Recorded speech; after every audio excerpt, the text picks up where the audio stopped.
Well, good afternoon and welcome to Ajax Downs. It's Family Fun Day and we're getting ready for the quarter horse racing part of it. And I'm joined by Frank Ferrari, the track announcer, because Nick is on vacation. Hello, Frank. Good to see you. Pleasure to meet you and be with you on the show. That's right. I'm excited.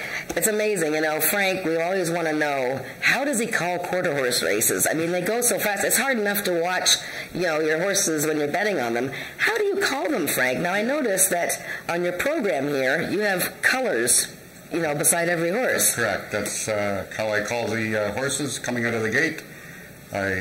I'm looking at the jockeys on top of the horse. Yeah. Because not all the time they run in a straight, right? They're interweaving throughout the track, so you have to pretty much memorize the jockey silks, and then, of course, the names of the horses. And there you go. And you got to talk fast, though, don't you? Like, you can't be like going through the whole field and in sixth place is so-and-so. Right. You just got to get at it, don't you? The first call out of the gate, and then you focus on the top two or three. That's amazing. Well, we got 7 races today. Now, Family Fun Day, of course, has been going on since 10 o'clock this morning. I guess you've seen what's going on out there. I tried to run in a race from the starting gate with some of the other staff here. So yeah, and I heard you did pretty well. Well, then you heard incorrectly. Oh, but okay. You didn't hit the board? I didn't hit the board, and in fact, a child ran past me and his shoe hit me in the head. Oh. So, you know. Was it disqualified? There was no. The stewards weren't even here, okay. So I didn't even get lucky with that. So. There you go. Anyways, but I have a henna tattoo, and we're in the 50-50 draw, so there's tons of stuff going on today, and make sure that you try and see all the booths. Oh, there's like little alligators and snakes and animals, and of course Dan the Music Man, so there's a million things going on. Nature is nice to us. Yeah, it's beautiful. No, it's a perfect day. Yeah, make sure you have lots of water on hand as well. So we are going to give the parents out there some tips today, and hopefully you can make a few bets. 7 races only, so get your bets in early, and we'll see what we can do. So Frank, let's start with the first race today. It's an allowance race, so some of the better horses here, and it's a small field of 5, so we're starting off early and easy. Who did you pick in here, Frank? Well, I find this to be race number 1, our toughest race and most competitive race on the card. Any of these 5 horses, in my opinion, can win the race. However, you do have to make a selection. So I went with the 1, 5, and 4. The one with the Cassandra Jeske and Scott Reed. I really like that duo, jockey-trainer combo. Yeah. And 1, 5, 4 is my picks. There you go. Look it, I'm the only one. Uh-oh, I didn't pick the one anywhere. Oops. Okay, what was I doing yesterday? No, I love a Game Dasher. She's a lovely filly. And you're absolutely right, Frank. I totally agree with you. This race, for being such a small field, it is the trickiest race, I think. I stuck with the 3-horse who I liked last time, Check the Winner, who was a long shot winner last time, but I think he's just really rounding into form right now. I like the way he rallied. Remember, we're coming off a Sunday last week where jockey Ramiro Castillo won 5 races. Fantastic. And Jason Pascoe won 5 races. So if you want to try and stick with the hot rider and trainer right now. So I went with Check the Winner, but you know, I like a Game Dasher. And the 5-horse is certainly a contender in here. So great. All right, so we're going to move on to the second race. Now, these are 2-year-olds, so this is an interesting race. 300 yards for 2-year-olds, and some of these horses have never raced before, so it'll be interesting to see some of the betting money. Who do people like in this race? I know who I've picked. I didn't actually pick a first-time starter. Who did you pick, Frank? I didn't pick a first-time starter. This second race for maidens, in my eyes, I either have a key or it's an all. Okay. Therefore, my key would be the number 7, Miss Racy Eagle. Okay. Coming out of the juvenile Ajax final, and then just missing last time out, finishing second.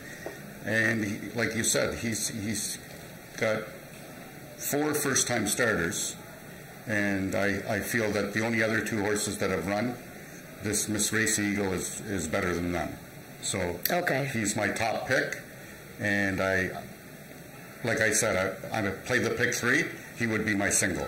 Okay, so then when Frank is talking about a pick 3, the races 2, 3, and 4, a pick 3 bet. So this maiden race at 300 yards for $14,400. It looks like most of us were landed on the 7, Miss Racy Eagle, because she's raced 4 times. A 2-year-old filly, showing all kinds of promise. You know, last time she came out of the gate like a bullet and ran a super race, but just the colt, Carneros, was a little bit too strong for her. Right. She looks pretty strong in here. As far as a first-time starter, I'm quite interested in the 4 Furious.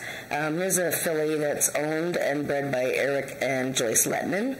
This is a half-sister to the Lettman's good horse from years ago, the Diamond Side, who won 8 of 22 races and $197,000. So I don't know how far advanced Furious is, number 4 in the second race, but I'm willing to take a chance on her maybe in the exactors.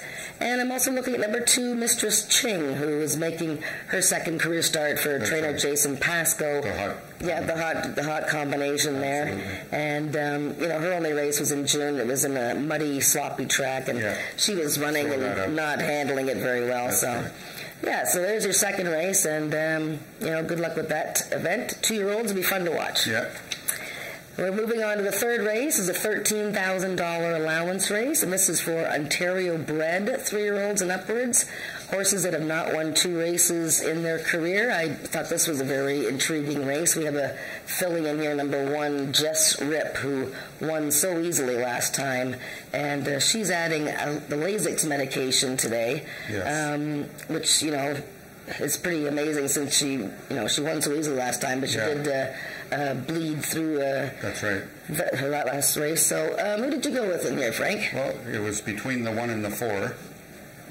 However, I did decide with the 4 horse. I like the Lettman Phillips combination. Okay. And he's sitting on a big race. I feel that he's going to win his second lifetime start. He's got a win in the second, a great record, and I believe he's got the highest speed index from the last time out, 83. It's an interesting, that was a good race, actually, by Grab and Courage last time. He actually turned right out of the gate because he had the outside post, so he made a hard right-hand turn. That's right. So he lost a bit of ground that day, but then he finished very strongly. So another interesting fact is that he's dropping into an Ontario sired race from a race that was open to an open company, exactly. I went with the 5 horse. In fact, it looks like I'm the only one that picked the 5 horse here. You're going to get a good price. Streaking out of here, I mean, 8 to 1 in the program. It's a filly for Joe Tavares and Chelsea Willock, a great combination. Good. She flew through the stretch last time. Closing, and now she's longer distance. I love the way she closed in that race. So I went with the 5. I see Doug went with the 1, and Frank, you went with Grab and Courage. So we'll see how we do in the third race. So the fourth race starts off the Pick 4, which is pick the winners of 4 consecutive races, and you can bet this bet for a minimum of 20 cents. So you don't have to spend a lot of money to try for a good payoff. So the fourth race is a speed index race, 300 yards for a purse of $9,600. We have a horse in here, number 2, Rich and on Fire, who has won 2 races in a row, and he's going for another one. Frank, is he going to do it again? He's the now horse. He's hot, and yes, I did go with the 2. I think it's going to be another close race with the 3 and the 2. I've gone 2 horses in this race, 2 and 3. Like I said, playing the Pick 4. These would be the 2 I use on my ticket. Just 2 and 3. 2 and 3, and I threw the 1 in for a triactor. Oh, okay, interesting. I picked the 2 as well, Rich and on Fire, and we see Doug has picked the 3 horse, so that's your other horse that you like. I sort of like the 4, Arctic Lake. I've been sort of following him along. You're picking Ramiro. You're going with the hot. Well, I'm going. Wow. Arctic Lake, he had a bit of a messy trip last time. He's been chasing this Rich and on Fire, as have a couple of them. So, Rich and on Fire really is going to be tough to hold off again, looking for his 3rd win in a row. So we are now going to take a quick time out, and then we'll come back and handicap the last few races on the card. So come right back.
This next time out, Eureka. Oh, I know, yeah.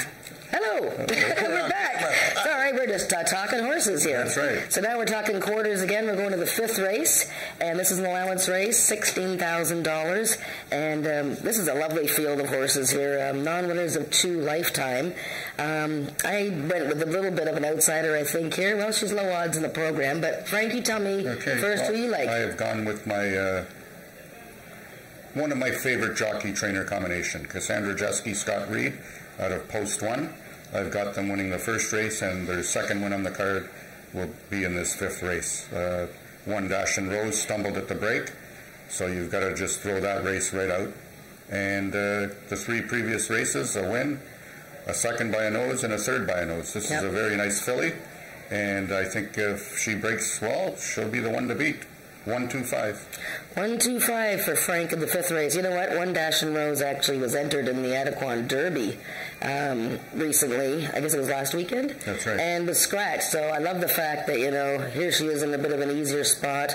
And you're right. And you know what? It's funny. She's been having the 1 post in some of her races quite a bit, and she handles it just fine. So I think 1 Dash and Rose is, I agree with you, a serious contender here. The 4 horse I picked second, Cold Hard Dash. Ramiro Sanchez, Jason Pasco. Yes, I'm still on the Ramiro Pasco. Well, I've been waiting for Cold Hard Dash to sort of show a little bit more. Now, he's been running against some tough ones like Reckless and Wild last time. That's right. This is a horse that was brought in for, you know, a pretty good sum of money by this partnership. Eventually, he's going to stand at stud here. And you know what? I think he's just getting used to the, you know, the whole Ajax surface and everything. So I'm giving another chance to Cold Hard Dash, but I like the 1 Dash and Rose. So. All right. 6th race is our feature today, and what a cool race it is. It's actually called an optional claiming race, but I don't know if there's anybody actually in for the claiming price. There isn't, so. This is a very competitive. Yeah, so we have last year's champion 2-year-old male in the field, number 3, Home to Vegas. We have the really tough older horse Country's Coming Back, number 6 in here. This is a $16,000 race at 330 yards. And Frank, who do you like? And I've just gone with the 2 horses you've just mentioned. Oh, okay. But in the other order. I've gone with the older horse, the 4-year-old, Country's Coming Back, with jockey Brian Bell and owner-trainer Ralph Pearson. The wily veteran. I think he's going to have this horse ready to score today. No disrespect to Home to Vegas. He's a really nice 3-year-old gelding. I see him in the runner-up spot. And don't discount both number 2, Valiant Stoli Time, and number 4, Fast Ferdinand. Yeah, no, it is a very competitive race. Now I see that almost all of us are on the 6 horse. Country's Coming Back. Finished a really great second last time, 2 weeks ago, behind Feisty Icon, who was really impressive and has, you know, Horse of the Year from a couple of years ago. So, yeah, Country's Coming Back is certainly sitting on the cusp of winning. I noticed that Doug picking faster than you in this race, making his 3rd start off a layoff. Nice long shot. Yeah, that's a good long shot pick, I think. He ran against Country Boy 1-2-3 last time. That's right. Now he had some speed and sort of faded a bit, so we'll see how he does in this 3rd start of the season.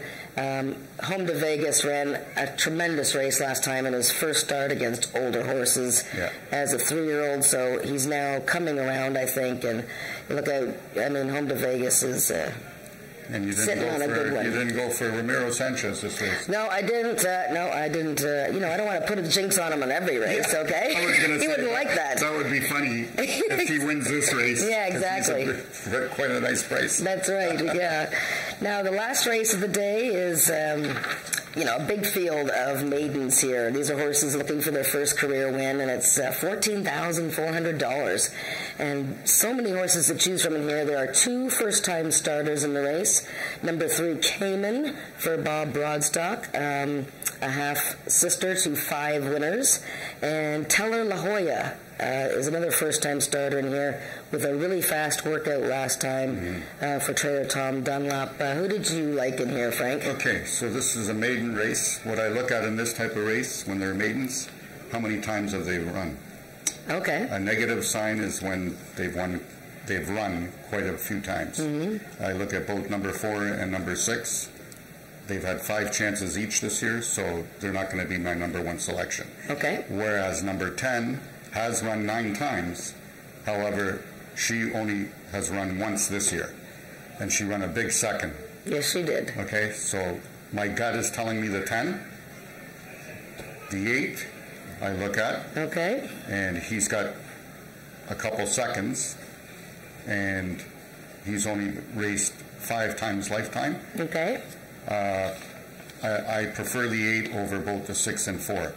Okay. Just as I mentioned. So I went with 10-8, and I threw the 5 in as the show horse, just off the Bullet workout. That's right. Yeah, the first-time starter, Tilla La Jolla. Yeah. No, that is a very fascinating workout there. Bullet, 13.66 from the gate. So, look, I'm on the number 10 horse as well, PYC Tricky Lady. By the way, I may be picking all the Pasco Castillo, but you've been putting the kibosh on Scott Reed and Cassandra Jeske today. Yeah. Boy, if they don't have a good day, they're coming to find you. PYC Tricky Lady, though, she probably should have won her maiden by now. She's a really good horse. Now, that first start of the year was super. Go-Go Jangles, the winner of that race, has come back to win, and then he ran second in a trial race in Indiana recently. So, and a very good horse. And she got bumped out of the start last time. That's right. Threw her off. That's right. So, number 10, PYC Tricky Lady. We both like that horse.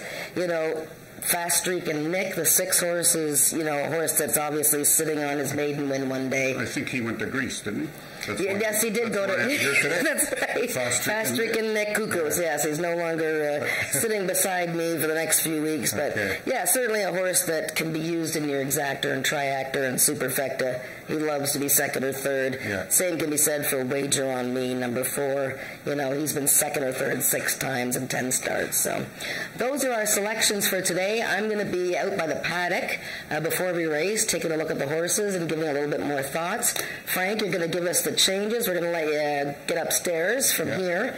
Give us the changes in the day. Have a great day calling the races. Thank you very much. And thank you for joining us. We'll see you guys shortly. Makes me feel alive.